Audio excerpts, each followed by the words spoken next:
Баршаңызға сәлем достар, менің каналыма қош келдіңіздер. Бүгін мен сіздермен өте дәмді әрі тойымды мампар сорпасын дайындалу жолымен бөлісетін боламын. Видеоны соңына дейін көріңіздер. Мен бұл тағамға өзімнің жасаған қатырылған қамырымды пайдаланатын боламын. Дәл осы қамырды мұздатқышта 3 ай бойына сақтауға болады, және өзіңізге керек кез келген уақытта шығарып алып тағамды дайындай берсеңіздер болады. Немесе бұл қамырды сіздер мұздатқышта сақтай отыра сатып бизнес бастасаңыздар да болады.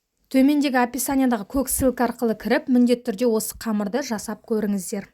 Видеода көріп тұрғандарыңыздай етімізді кубиктап 4 бұрышлеп турап алып, қызып тұрған майымызға қуырамыз.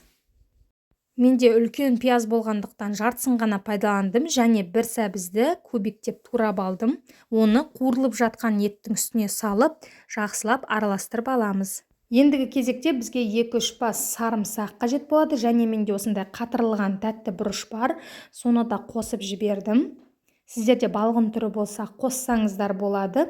Және соя тұздығы менде болмай қалды, бірақ міндетті емес, дәміне қарай соя тұздығын 1-2 қасық қоссаңыздар болады. Сондай-ақ 1 ас қасық томатымызды салып, дәміне қарай тұз және бұрыш, және де өзіңізге ұнаған кез келген дәмдеуішті қоссаңыздар болады. Жақсылап араластырамыз. Еттің сөлі тартылғанша қуырып аламыз. Еттің сөлі тартыла бастағанда үстіне суымызды құямыз, және бетін жауып, етіміз жұмсарғанша күтеміз. Оған дейін біз картобымызды ашып, осылай видеодағыдай 4 бұрыш етіп тураймыз. Сондай-ақ жаңа айтқан мен сіздерге қамырымды мінеки ашып турағалы жатырмын.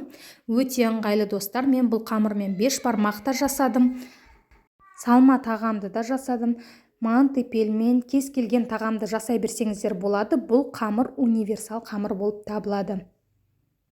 Қамырымызды дәл видеодағыдай осылай бірінші ұзынша етіп турап, кейіннен осындай 4 бұрыш формаға келтіріп турап, әзірше жая тұрамыз. Осы сәтте біздің суымыз қайнап жатады. Қайнап жатқан судың үстіне жаңағы турап алған біздің картобымызды саламыз.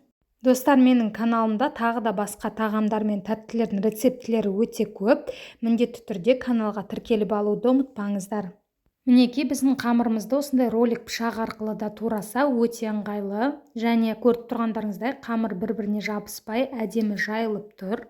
Картобымыз жұмсарған сәтте қайнап тұрған суымыздың үстіне жаңағы қамырымызды саламыз, және 7-8 минут көлемінде қайнатып аламыз.